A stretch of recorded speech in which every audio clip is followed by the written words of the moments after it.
那些年錯過的大雨，那些年錯過的。喂，你唱乜啊？我係懷緬緊大魚鐵板燒呢間日式放題啊！呢間餐廳啊，都算叫做港人北上覓食日式放題嘅始祖啦。我哋細個就聽過呢個名㗎啦。大魚鐵板燒係一間連鎖日式鐵板燒餐廳嚟㗎，好多分店㗎。點解會係日式放題始祖呢？因為佢90年代已經出現喺深圳㗎啦。最火紅火熱嘅時候啊，係2000年頭。當時高質大眾化價錢嘅日式放題唔多啊，非常受北上港人歡迎㗎。尤其是以鐵板燒放題模式聞名嘅，提供多樣化嘅菜單，包括魚生刺身啊，各種海鮮啊，好似生蠔、鮑魚、帶子咁樣，仲有牛扒、羊架，仲有燒榴蓮添。重點係由師傅喺顧客面前即場進行鐵板燒現煮。當時呢種鐵板燒啊，好流行㗎，但係一般價位咧唔係人人捨得花費㗎，所以港人北上最鍾意選擇大魚㗎啦。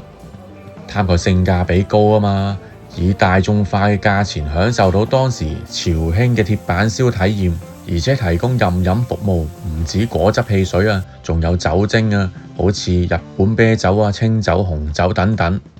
哇，講咗咁耐，好似好威咁喎，但係近年好少聽人講呢間餐廳嘅喎，咁大家就要睇埋落去睇下點解啦。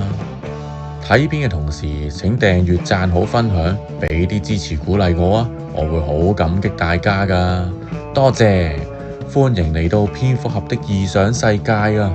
我係布斯啊，今日行過見到大魚，突然想起那些年我們一起吃過的放題啊，就毅然走咗入去啦，懷緬一下啊嘛。價位最高嘅都係200頭一位，2小時任飲任食。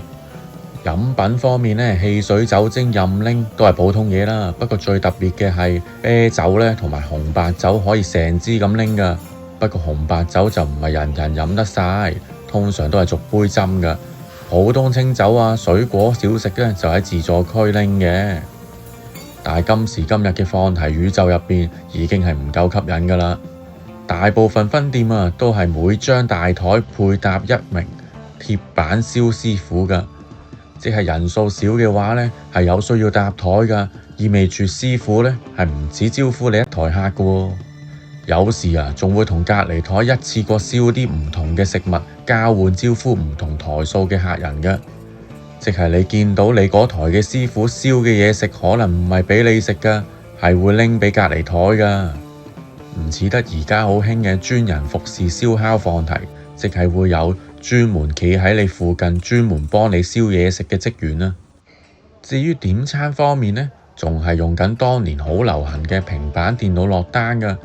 並唔係近年好興嘅客人自己用手機掃曲自助落單，而且每次都要有店員幫手密碼先至可以點餐嘅喎。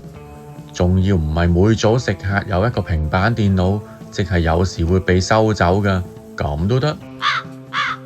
至於食物方面呢，就冇乜特別差嘅，亦都冇特別非常好食，一般大路鐵板燒質素啦。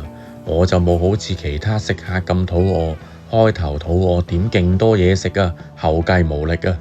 我就食到最後點咗個炒飯。我慣咗食鐵板燒呢，係試下食店嘅炒飯㗎，雖然唔係驚為天人咁好食啊，亦都未必係媲美到我以往食過嘅鐵板炒飯啊。但係整體嚟講呢，都算唔錯㗎喎。隔離嘅食客啊，仲用羨慕嘅眼光望住我碟炒飯啊，但係可惜啊，佢哋已經後繼無力，已經食唔落啦。講到甜品係完全冇心機食啊，零吸引啊，不提也罷。但係雪糕呢，就係Häagen-Dazs，咁我就求其食下啦。但係呢度啲雪糕係要筆㗎，唔係獨立杯裝啊，唔緊要。最怪嘅係要店員幫你筆啊，仲要每人只限一杯啊，真係無語。以上幾點就正正解釋咗我話點解近年好少聽人講大魚鐵板燒嘅，同埋我毅然走咗入去食，只係懷緬一下當年嘅情懷嘅啫。因為以今時今日嘅放題宇宙，大魚鐵板燒係做唔到與時並進㗎，除咗個價錢之外，喂，咁有乜理由去食大魚鐵板燒啊？第一啊，係食個情懷啊；第二係想求其任飲任食，唔想諗啊。